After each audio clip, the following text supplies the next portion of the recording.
Hello friends, welcome to Bihar academy. मैं मोहम्मद तकबीर आलम स्वागत करता हूं बिहार एकेडमी में। उम्मीद करते हैं कि आप ठीक होंगे। आज हम लोग जो है ना उर्दू का 10वां टॉपिक पढ़ाएंगे। इससे पहले हम लोग क्या क्या है 9 टॉपिक पढ़ा चुके हैं आपको उर्दू से रिलेटेड। तो चलिए आप बात करेंगे प्रोफेसर जो लुत्फ़ुर रहमान है उन्हीं की हालात ज़िंदगी पर हम लोग क्या करेंगे बात करेंगे। उन्होंने एक ड्रामा लिखा है, तो ड्रामा क्यों लिखा जाता था उस समय उन पर हम लोग चर्चा करेंगे। सबसे पहले हम लोग क्या करेंगे लुत्फ़ुर रहमान के जो हालात ज़िंदगी पर रोशनी डालेंगे। देखिए यहाँ पर हमने क्या क्या सारे पॉइंट लिख दिए हैं, तो हमने उम्मीद किए करते हैं कि सबसे पहले क्या है कुछ रीडिंग दे करके समझा देते हैं ताकि आपको अच्छा लगे। देखिए यहाँ पर लिखा हुआ क्या है, लुत्फ़ुर रहमान, उनका असल नाम और अदबी दोनों नाम लुत्फ़ुर रहमान है। असल नाम भी और अदबी नाम जैसे शार वगैरह क्या करता है अपना एक अलग नाम जोड़ते हैं ना, उसको हम लोग क्या बोलते हैं अदबी नाम। यानी अदबी नाम भी जो ना लुत्फ़ुर रहमान है। उनकी पैदाइश अगर बात करेंगे छपरा जिला के बनियादपुर कस्बा में 1941 से उनकी पैदाइश हुई थी। कब पैदाइश हुई थी? 1941 ईस्वी को। उनके वालिद का नाम जो है ना मौलवी अब्दुल गफूर था। क्या नाम था? मौलवी अब्दुल गफूर, समझे ना। वालिदा का नाम बीबी आमना खातून। उनका आबाई वतन, अच्छा आबाई वतन का मतलब होता है जो दादा परदादा जो बसे हुए हैं ना जिस गांव में, उसको हम लोग बोलते हैं आबाई वतन। आबाई वतन जो है रेवंडा जिला दरभंगा पड़ता है, और वहीं नानिहाल बनियारपुर था जहां आपकी पैदाइश हुई थी, जहां उनकी प्रोफेसर लुत्फ़ुर रहमान की पैदाइश हुई थी। इब्तिदाई तालीम जो है ना, अगर शुरुआती तालीम देखेंगे कि बनियारपुर में ही हुई थी इब्तिदाई तालीम, शुरुआत तालीम, समझे ना। लेकिन चंद साल रेवंडा में भी रहे। लुत्फ़ुर रहमान बचपन से ही क्या था, जहीन थे। जहीन का मतलब इंटेलिजेंट थे, ये याद रखिएगा। इसलिए आला तालीम हासिल किया और डबल MA किया, है ना, डबल MA और डबल PhD भी किया। यहाँ तक कि MA में गोल्ड मेडल भी हासिल किया। ये क्वेश्चन पूछा जाता है कि प्रोफेसर लुत्फ़ुर रहमान यानी किस में गोल्ड मेडल हासिल किया था? MA में गोल्ड मेडल हासिल किया था। समझ में आ रही है ना बात? चलिए आगे बढ़ते हैं। उन्होंने अपनी तदरीसी खिदमात का आगाज़, मतलब पढ़ाने के लिए जो शुरुआत की थी ना, भागलपुर यूनिवर्सिटी से उन्होंने क्या क्या पढ़ाना शुरुआत कर दी थी। और रिटायर होने के बाद क्या हुआ, देखिए प्रोफेसर लुत्फ़ुर रहमान को सियासत से भी काफ़ी दिलचस्पी रहे। सियासत से भी उनको दिलचस्पी था, लगाव था। सियासत का मतलब पॉलिटिक्स, राजनीति पर लगाव था। चुनाव भागलपुर असेंबली हल्का से, यानी भागलपुर असेंबली हल्का से भागलपुर विधानसभा से क्या हुआ, एक बार जो है ना वो MLA चुने गए थे RJD पार्टी से। और RJD उस समय लालू यादव की सरकार थी, उसे क्या हुआ एक बार कानून साज असेंबली यानी मंत्री भी बना दिया गया। तो यहाँ से आपको पॉइंट पूछा जाएगा, तो कौन सी पार्टी से वो कानून साज असेंबली बने थे? तो RJD से, राजद से। समझे बात को। आपको तालिबे इल्मी की ज़माने से ही, देखिए उन्होंने क्या तालिबे इल्म के ज़माने थे ना मैं गुजर रहे थे, उसी समय से मज़ामीन नविशी और शेर व शायरी से जो न काफ़ी यानी फितरी लगाव था। फितरी लगाव का मतलब होता है उनके घरानी माहौल था। समझे बात को। इनके तनकीदी अफसाना निगारी और शायरी भी आपके मखसूस मौज़ूआत रहे। आपकी शायरी के 3 मजमे शाये हो चुके हैं। एक का नाम है ताजगी बरगे नवा, एक का नाम है बोशानम, और एक का नाम है शर्म आशना। समझे ना, उनका जो है ना ये हुए, समझे ना, मजमुआ है। तो यहाँ से भी आपको पॉइंट पूछा जाएगा।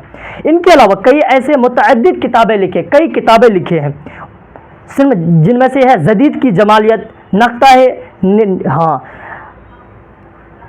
नगद निगाह, इसके बाद नशर की शरियात, ये सब उनकी क्या है किताब है। बस यही हम क्या क्या यहाँ पर उनकी हालात ज़िंदगी पर शॉर्ट पॉइंट में लिखे हैं। वही लिखा हुआ लुत्फ़ुर रहमान उर्दू ड्रामा निगार और आगाशर।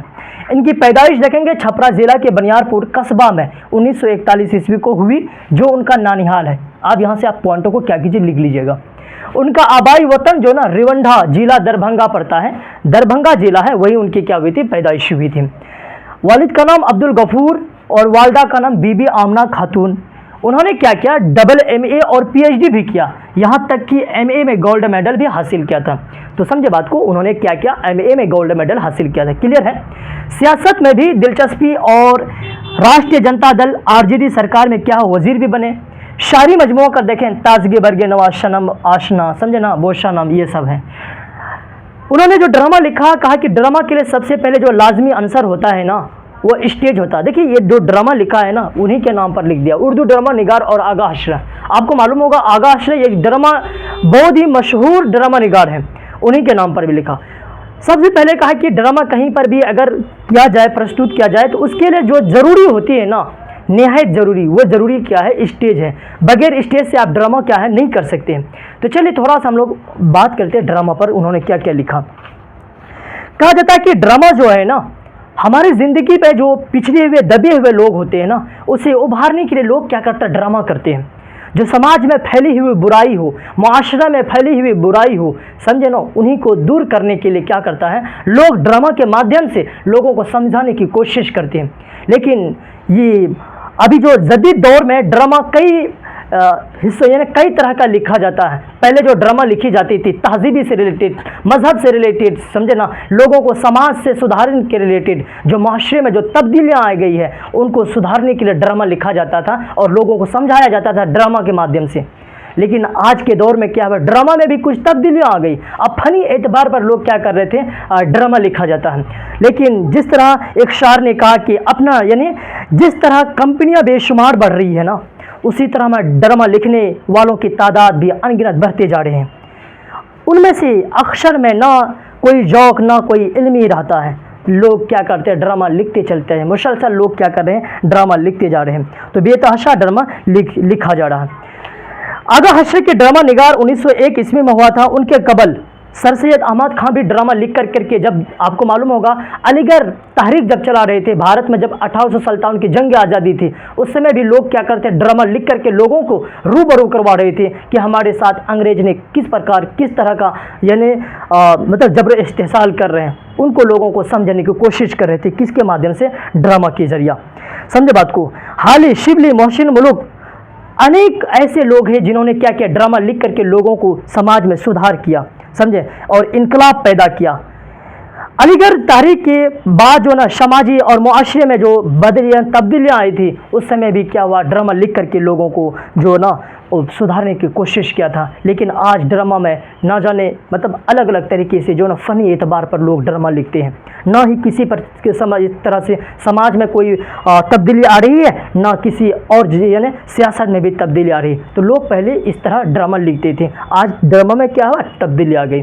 तो आपको यहाँ से जो ना ज़्यादातर सब्जेक्टिव क्वेश्चन पूछने की चांसेस नहीं बनता, ऑब्जेक्टिव पूछता है। आप क्या कीजिए, उनको जो है ना कॉपी निकालिए, कॉपी से यानी कॉपी में लिखते चलिए। 10 टॉपिक हम आपको पढ़ा चुके हैं, इससे पहले 9 टॉपिक इस लगा करके 10 टॉपिक हुआ। इनके अलावा हम कवायद भी पढ़ाए हैं कई टॉपिक, समझे बात को।